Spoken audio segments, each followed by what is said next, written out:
As informações cronológicas sobre a idade de Noé nos fazem perceber que ele servia duelo entre a civilização pré- e pós-diluviana.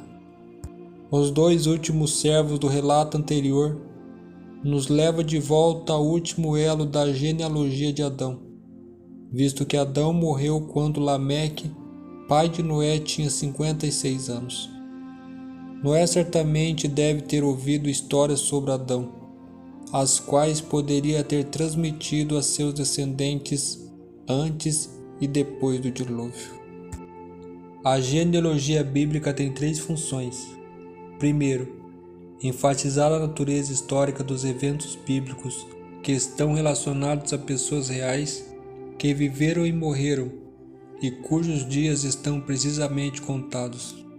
Em segundo lugar, demonstrar a continuidade desde o passado até a época em que viveu o escritor, estabelecendo uma ligação clara entre o passado e o presente.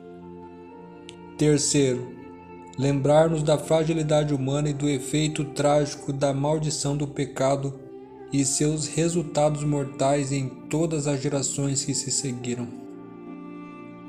Já que o dilúvio destruiu a grande maioria da população da Terra, restando apenas uma família, toda a humanidade encontra suas raízes nos filhos de Noé. O capítulo 10 esboça os povos formados dessas 3 famílias e identifica as regiões onde eles moravam.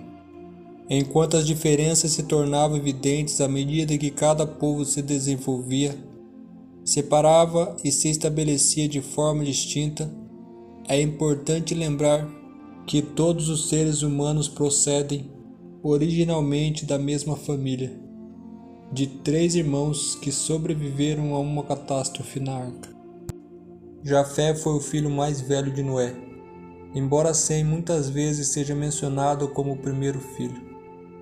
Jafé teve 7 filhos.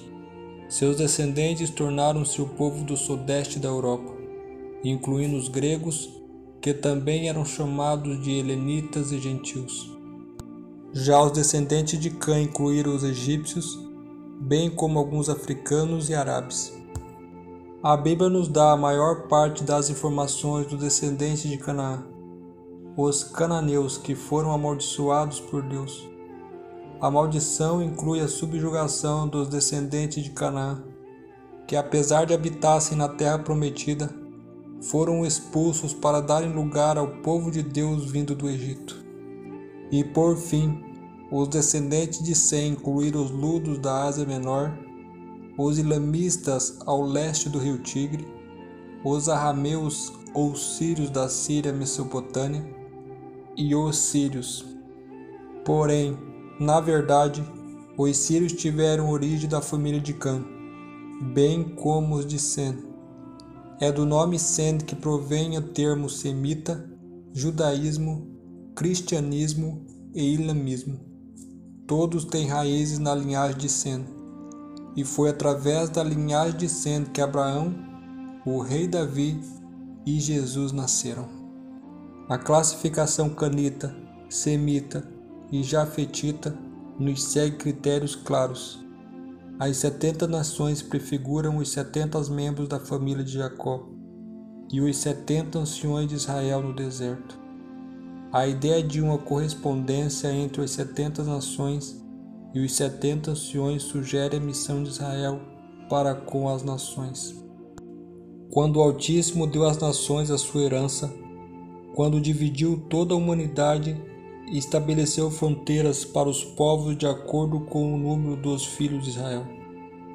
Deuteronômio capítulo 32, verso 8.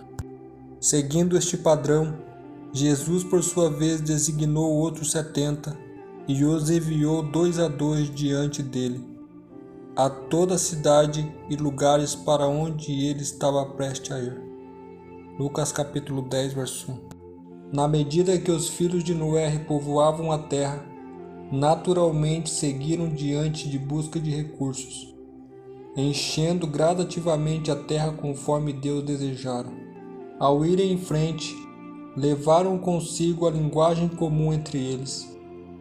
Finalmente chegaram à planície fértil da Babilônia, Ali parecia haver um lugar onde muitos poderiam morar juntos, mantendo e criando diferentes culturas. Mais tarde acharam que uma torre e uma cidade os conservariam unidos e celebrariam sua imaginada grandeza. É importante saber que Gênesis 10 é um registro anacrônico em relação a Gênesis 11. Isso significa que cronologicamente os eventos registrados no capítulo 11 de Gênesis procedem da lista das nações de Gênesis 10. Isso fica claro na medida em que lemos o texto bíblico. Gênesis 11 ainda mostra a humanidade concentrada numa única região, enquanto Gênesis 10 mostra a humanidade espalhada pela terra após a confusão das línguas na Torre de Babel. Ao escrever o livro de Gênesis, o escritor organizou sua narrativa desta forma, provavelmente com o objetivo de apresentar seu conteúdo de uma forma mais lógica. Ele termina o capítulo 9 mostrando Noé pronunciando bênçãos e maldição sobre seus filhos antes de morrer. Então, naturalmente, ele interrompe a sequência cronológica para observar o resultado da disseminação dos descendentes de Noé sobre a terra a partir de seus filhos. Além disso, os estudiosos indicam que entre o capítulo 10 e o 11 de Gênesis, o autor bíblico trabalha duas perspectivas diferentes que se completam. Em Gênesis 10 ele mostra as nações como sendo o resultado de uma única linhagem central que se multiplicou debaixo da bênção de Deus. Já em Gênesis 11 ele apresenta as nações confundidas e espalhadas por causa do castigo divino por sua desobediência dos critérios de Deus. Na lição de amanhã, entraremos mais uma vez no assunto da Torre de Babel e saberemos mais detalhes sobre o sentimento que incentivou o povo a construir essa imensa torre. Que Deus os abençoe e até a próxima.